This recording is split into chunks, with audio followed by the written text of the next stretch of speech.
എൻ്റെ girl friend ഉണ്ട് ഇവിടെ വന്നിന്. ഇതിപ്പോൾ ഞാനെന്ത് ചെയ്യാനാ?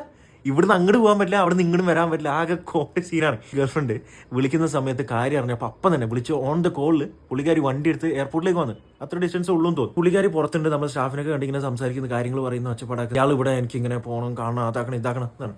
ഒന്നും നടക്കില്ല. വർക്ക് ചെയ്തവർക്കൊക്കെ അറിയാം, എയർപോർട്ടിലല്ലേ അത്രയും റെസ്ട്രിക്ഷനാണ്. പക്ഷേ ടീം വണ്ണിൽ വർക്ക് ചെയ്തവർക്കറിയാം, നമ്മളെ ആക്ച്വലി വരുന്നത് ഗ്ലാസ് ബ്രിഡ്ജസാണ്.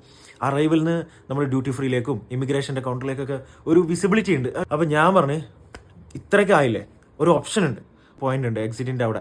ആ പോയിന്റിൽ നിന്ന് കഴിഞ്ഞാൽ ഈ അറൈവലിൻ്റെ അവിടെ ഉള്ള ആൾക്കാരെ കാണാൻ പറ്റും. അറൈവലിൻ്റെ അടുത്ത് വന്നു കഴിഞ്ഞാൽ നിങ്ങൾക്ക് അങ്ങോട്ടും ഇങ്ങോട്ടും ജസ്റ്റ് ഒന്ന് കാണാം. അറ്റ്ലീസ്റ്റ് അതെങ്കിലും എനിക്ക് ഭയങ്കര സങ്കടം തോന്നിട്ടോ. കാരണം അത്ര എഫേർട്ട് ഇട്ട് വന്ന ഒരാൾ നമ്മളെ കൊണ്ട് പറ്റുന്ന ചെയ്ത് കൊടുക്കുക എന്നുള്ളൊരു മൈൻഡിൽ പുള്ളിക്കാരി അറൈവലിൻ്റെ അവിടെ വന്ന് നിൽക്കുന്നത്, ഇയാൾ ഇവിടെ നിൽക്കുന്നത്, കയ്യൊക്കെ കാണിക്കുന്നു, കരയുന്നു. എൻ്റെ സെൻറ്റി സീന്. അവസാനം ഒരു 10-15 മിനിറ്റ് അവിടെയും പോയി അയാളെ എങ്ങനെയൊക്കെ വലിച്ചു കൊണ്ടുവന്ന് ഇവിടെ ഇരുത്തി. ശരിക്കും ഞാൻ ഈ കഥ പറഞ്ഞ എന്തിനാണ് നിങ്ങൾ ആലോചിക്കുന്നുണ്ടാവില്ല, വാലന്റൈൻസ് ഡേ അല്ലേ കഴിഞ്ഞത്. അപ്പോഴാണ് എനിക്ക് ഈ സംഭവം ഓർമ്മ വന്നത്. ശരിക്കും ഇങ്ങനൊരു ദിവസം ഉള്ളതുകൊണ്ടല്ലേ എല്ലാവരും സെലിബ്രേറ്റ് ചെയ്യുന്നത്. അങ്ങനെ ഒരു ദിവസമില്ലേ നമ്മൾ ആരും സെലിബ്രേറ്റ് ചെയ്യില്ല. ചില ആൾക്കാർ പറയും നമുക്ക് എപ്പോഴും വാലന്റൈൻസ് ഡേ തന്നെയാണ്, അങ്ങനെ ഒരു സ്പെഷ്യൽ ഒന്നുമില്ല. പക്ഷെ ആക്ച്വലി ഇത് എന്തെങ്കിലുമൊക്കെ ഫെസ്റ്റിവലൊക്കെ ഇല്ലേ, വാലന്റൈൻസ് ഡേ, പിന്നെ ക്രിസ്മസ്, ഈദ്, അതൊക്കെ വരുമ്പോഴല്ലേ നമ്മൾ സെപ്പറേറ്റ് ഒരു സ്പെഷ്യൽ ആയിട്ട് കണ്ട് നമ്മൾ സെലിബ്രേറ്റ് ചെയ്യുന്നത്. അത് ശരിക്കും ഉള്ളതാണ്.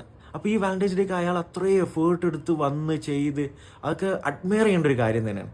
അത് എനിക്ക് ഭയങ്കര ഒരു ഇൻഫ്ലുവൻസ് ആയ ഒരു കാര്യമാണ്. അതുകൊണ്ടാണ് ഞാൻ പെട്ടെന്ന് എനിക്ക് ഓർമ്മ വന്ന് നിങ്ങളോട് പറയണം തോന്നിയത്. ഇതിപ്പോൾ പറയുമ്പോൾ എന്തായാലും എൻ്റെ ഓഫീസിലെ കൊളീഗ്സും എൻ്റെ ഫ്രണ്ട്സൊക്കെ എന്നെ ഇട്ട് പൊങ്കാലയായിരിക്കും. പക്ഷേ ഐ ഡോണ്ട് കെയർ, പറയേണ്ട കാര്യം പറയണം. ഇതൊക്കെ അക്സെപ്റ്റ് ചെയ്യേണ്ട ഒരു കാര്യമാണ്. Effort actually matters. സോ അതുകൊണ്ടാണ് ഞാനിത് പറഞ്ഞത്. അത്രേ ഉള്ളൂ. അപ്പോൾ എന്തോ പറയണം തോന്നി ഞാൻ പറഞ്ഞു. ഇനി ഇതുപോലെ ഓർമ്മ വരികയാണെങ്കിൽ ഞാൻ ഷെയർ ചെയ്യാം. നിങ്ങൾ ഒപ്പീനിയൻ എന്തായാലും കമൻറ്റ് ചെയ്യണം. പിന്നെ അപ്പോൾ ഓക്കെ, അത്രേ ഉള്ളൂ. See you, by.